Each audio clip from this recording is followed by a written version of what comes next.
आरती Gurukul channel में आपका स्वागत है। अच्छा, कभी सोचा है कि ये जो शब्द हम बोलते लिखते हैं, इनमें जान कैसे आती है? हिंदी में ये कमाल का काम अक्सर एक खास तरह का शब्द करता है, विशेषण। तो आज हम इसी विशेषण की दुनिया में उतरेंगे और इसे एक बहुत ही आसान विजुअल तरीके से समझेंगे। तो चलिए शुरू करते हैं। देखिए, ये जो स्लाइड है ना, ये हमारा एक तरह से रोड मैप है। ये चार्ट महान वैयाकरण कामता प्रसाद गुरु ने बनाया है, जिसमें विशेषणों को बांटा गया है और हम आज इसी स्ट्रक्चर को फॉलो करने वाले हैं। तो सबसे पहले ये समझते हैं कि विशेषण होता क्या है। बिल्कुल आसान भाषा में, ये वो शब्द हैं जो किसी संज्ञा या सर्वनाम के बारे में हमें कुछ एक्स्ट्रा बताता है, मतलब उसकी खासियत बताता है। इससे ना हमारे दिमाग में एक साफ तस्वीर बनती है। जैसे मैं कहूँ गाड़ी, तो कोई भी गाड़ी हो सकती है, लेकिन अगर मैं कहूँ लाल गाड़ी, तो अब तस्वीर साफ हो गई। या फिर ऊंचा पहाड़। अच्छा, अब एक बहुत ही मजेदार चीज देखते हैं। हमारे चार्ट में नीचे की तरफ एक शब्द छिपा है, प्रविशेषण। पता है ये क्या है? इससे आप विशेषण का भी विशेषण कह सकते हैं। मतलब एक ऐसा शब्द जो खुद एक विशेषण की क्वालिटी बताए। कमाल है ना? जैसे बहुत सुंदर। यहाँ सुंदर तो विशेषण हो गया, पर वो कितना सुंदर है? बहुत सुंदर। तो ये जो बहुत है ना, यही है प्रविशेषण। है ना मजेदार? ओके, तो वापस आते हैं अपने मेन मैप पर। जैसा हम देख सकते हैं, कामता प्रसाद गुरुजी ने विशेषणों को मेनली 3 हिस्सों में बांटा है। पहला है संख्यावाचक, दूसरा गुणवाचक और तीसरा है सार्वनामिक।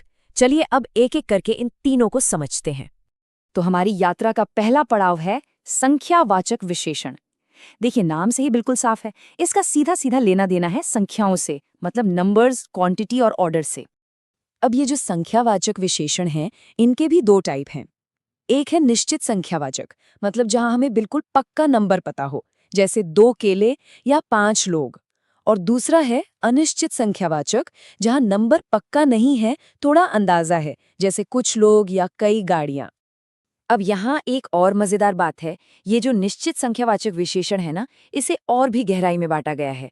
अगर आप फ्लो चार्ट देखें तो इसमें 5 सब कैटेगरीज हैं: गुणवाचक, क्रमवाचक, आवृत्तिवाचक, समुदायवाचक और प्रत्येक बोधक।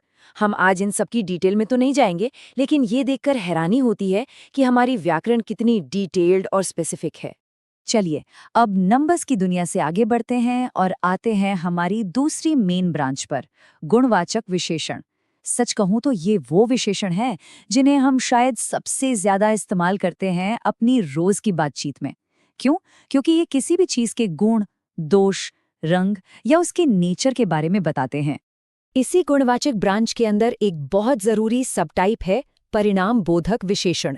इसका लेना देना नाप तौल यानी मेजरमेंट और क्वांटिटी से है, जैसे थोड़ा पानी या बहुत चीनी। अब शायद कोई सोचे कि ये तो अनिश्चित संख्यावाचक जैसा ही है, पर एक फर्क है। परिणाम बोधक उन चीजों के लिए इस्तेमाल होता है जिन्हें हम गिन नहीं सकते, जैसे पानी या चीनी, जबकि संख्यावाचक गिनी जा सकने वाली चीजों के लिए होता है। ओके, तो अब हम आ गए हैं अपनी आखिरी मेन कैटेगरी पर, सार्वनामिक विशेषण। ये बड़ा इंटरेस्टिंग है। यहाँ क्या होता है कि सर्वनाम यानी प्रोनाउंस एक अलग ही रोल प्ले करते हैं, वो विशेषण बन जाते हैं। सुनने में शायद थोड़ा मुश्किल लगे, पर चलिए देखते हैं कि ये असल में कितना आसान है। इस क्लासिफिकेशन के हिसाब से इसके भी 2 रूप हैं। एक है मूल सर्वनामिक। इसमें सर्वनाम अपने असली रूप में ही इस्तेमाल होता है। जैसे हम कहते हैं यह घर, यहाँ यह एक विशेषण का काम कर रहा है। और दूसरा है यौगिक सर्वनामिक। ये ओरिजिनल सर्वनाम से थोड़ा बदलकर बनता है, जैसे कैसा आदमी। तो अभी तक हमने ये देखा कि विशेषणों को बांटा कैसे जाता है, पर वो एक सेंटेंस में काम कैसे करते हैं, उनका बिहेवियर कैसा होता है।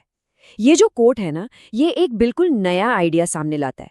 ये कहता है कि हिंदी में ज्यादातर विशेषण अपना रूप नहीं बदलते, सिवाय उनके जो आप और खत्म होते हैं। ये एक बहुत ही इंपॉर्टेंट ग्रामर का रूल है जिसे हमें याद रखना चाहिए। और विशेषणों के इस्तेमाल का यही आइडिया हमें सिर्फ क्लासिफिकेशन से आगे एक बिल्कुल अलग डायमेंशन में ले जाता है, और वो डायमेंशन है कंपैरिजन यानी तुलना।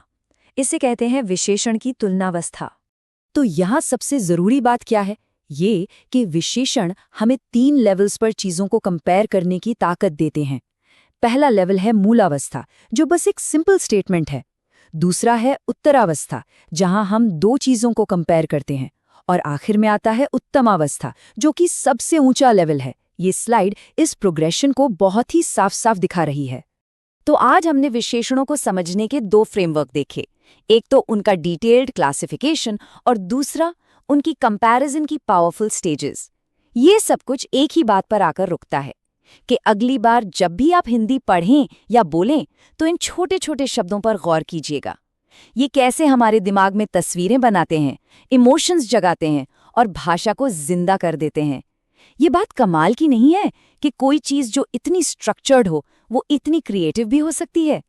हमारे YouTube चैनल आरटी गुरुकुल को सब्सक्राइब करना ना भूलें।